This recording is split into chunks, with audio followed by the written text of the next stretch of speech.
Welcome to the Health and Wellbeing presentation. My name is Shahzab and today I'm going to be going through wellbeing tips, tricks, what your thoughts are on wellbeing, what wellbeing actually is, and a few other areas around the topic.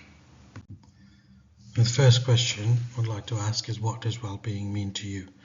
How would you describe it if I was to ask you that question? The second point is, what are your thoughts on physical and mental well-being and the connection that they share? Are they seen as individual elements, or are they joint elements that work hand in hand with each other? Now, this is what the WHO Constitution states regarding well-being and health. So it goes on to describe that health is a state of complete physical, mental and social well-being, and not merely the absence of disease or infirmity. An important implication of this definition is that mental health is more than just absence of mental disorders or disabilities. Mental health is a state of well-being in which an individual realizes his or her own abilities, can cope with normal stresses of life, can work productively, and is able to make contributions to his or her community. And then it goes on to state that mental health is a fundamental to our collective and individual ability as humans to think, emote, interact with each other, earn a living and enjoy life. So this is just a little example of what the WHO states mental health and well-being and health is. As you can tell, the emphasis is on mental health, which is why in the previous slide the question was posed as to the link between physical health and mental health.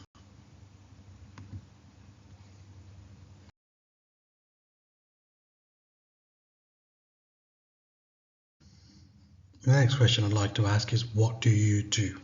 This is in terms of your well-being, whether it's physical well-being or mental health well-being.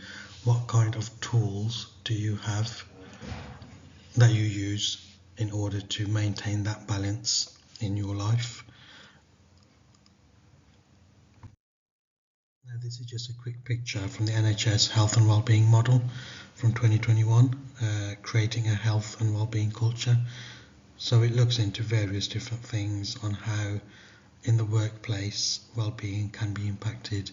So you look at things like relationships, improving personal health and well-being, professional well-being support, fulfillment at work, managers and leaders. So all these different things and how they can impact our well-being. For example, if you have good managers and leaders within your workplace, you are generally more productive, communication is a lot clearer, you're able to identify what you need to do, and what you're asked to do is all within reason, not putting too much stress on yourselves. Similarly, working relationships is something that's very, very important, because nobody wants to come to work with people they don't want to work with. So you've got to build those relationships at work as well. So now we're going to move on to some types of well-being that you could have access to, that you could try out if you like to. One of them is the seated chair massage. Now, some of the benefits of the chair massage are that it increases productivity, increases circulation, reduces muscle pain, improves morale, boosts immunity, relieves headaches, lowers anxiety, and lowers blood pressure.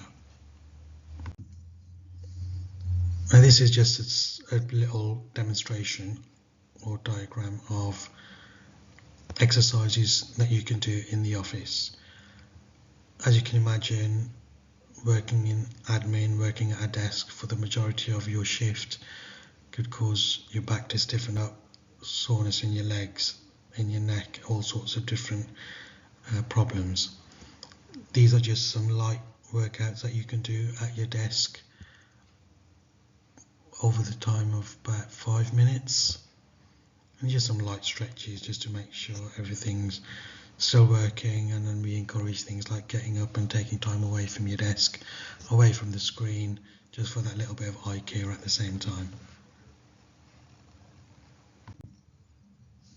When we move on to walking 1 mile a day, now this usually takes about 15 to 22 minutes at a good pace to be able to cover this mile, and on average you manage 2,000 steps every time you do this mile a day. The benefits that you get from this are strengthening of your muscles, you boost your bone health, you improve your cardiorespiratory health, improves your mood, and can reduce belly fat around the midsection. Now the good thing about walking 20 minutes a day is it also contributes to your recommended 150 minutes of physical activity a week, which is a part of the NICE guidelines. Now we move on to some of these psychological well-being factors that are directly linked to exercise. As you can see, there's some of them you may already experience if you exercise or if you engage in physical activity on a regular basis. Some of them is the effect it has on depression and anxiety. So if you suffer from these, going to the gym, endorphins, burning these chemicals really helps you lift your mood. Friendship is another one. Well, what we do with this is we exercise, whether it's a group walk, it's a group exercise session, we're building up our social circle and making friends. Another one which is really, really important is that growth and that attitude, how we feel about ourselves, how we feel about other things in our life when we're faced with problems. We could just lie down and take it, but if we are building ourselves up through physical activity, we're more likely to want to face things head on and solve problems as quickly as possible. Now that we've had the physical examples of what you can do in terms of your well-being, these are just a few of the examples that will target your psychological well-being or your mental health. Now this one would be mindfulness and compassionate mind therapy. As you can see on the presentation, there are 3 circles, and this is all part of the systems that we find ourselves in throughout our daily life, whether it's work, whether it's in our private lives, whether it's with our social circles, wherever we are. Now we tend to find ourselves in 2 of these 3 systems. So they are the drive systems, where we're always trying to achieve goals and we're trying to complete tasks, so where we're always on the ball. And the other system that we always find ourselves in is the threat system, where we're trying to manage threats, problems, trying to make sure everything goes to plan. If anything pops up, then straight away we're on the ball with it and we're trying to negotiate how best to handle it. The area we tend not to find ourselves in is the soothing system. Now this is where we give permission to ourselves to slow down, to rest and digest, whether it's information or circumstances, where we tend to show a lot more kindness and care to ourselves. And what we tend to do, because we live busy lives and we try to fill out those times with as much things as possible, we're always activating those drive and threat systems. With mindfulness and compassionate mind therapy, it teaches you to slow down and to accept things how they are, and takes you away from the situation that you find yourself in.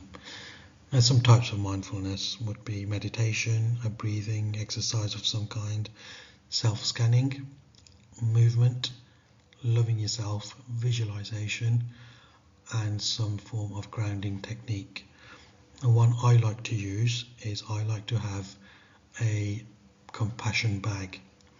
Now in that bag I tend to put things that I link to that would soothe me down almost instantly. If I'm having an anxiety attack, if I find myself in a difficult situation, I can take myself away from it. It might be a picture of some kind, it might be a object of some kind that takes me somewhere that soothes me and gets me to slow down a little bit more. Now this is an interesting picture, and it leads on or goes on from the previous slide of the threat and the drive system. So as you can see, the lion and the antelope are in two different systems. The lion is in the drive system, where it has a task that it needs to achieve, which is having dinner. And the antelope is obviously in its threat system, so it's aware of the problem, it's aware of the issue, and now it has to figure out the best course of action to get out of this predicament. And can you imagine how much different this picture would look if both animals were in the soothe system?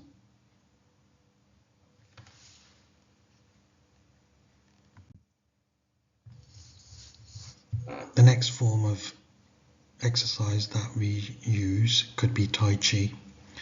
As you can see, there's a large variety of benefits to Tai Chi, from strengthening the postural muscles of the body, reduces stress and anxiety through the deep breathing techniques, improves mood through aspects of mindfulness and meditation, improves flexibility, balance and agility, improves general muscle strength of all joints, and improves energy levels and stamina.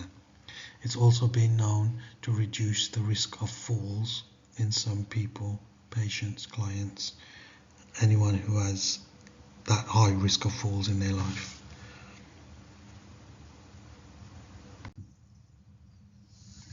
And these are just a little reminder of the kind of things you can do, or the kind of names you can give to certain days of the week, just to make them more motivating for yourself, more mindful, if you will.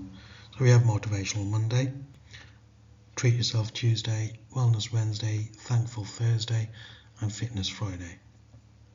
All of these names would resonate with some people, they might not resonate with others, so you just do what you are comfortable with and then take it from there. Thank you for listening, and I hope you enjoy the rest of your day.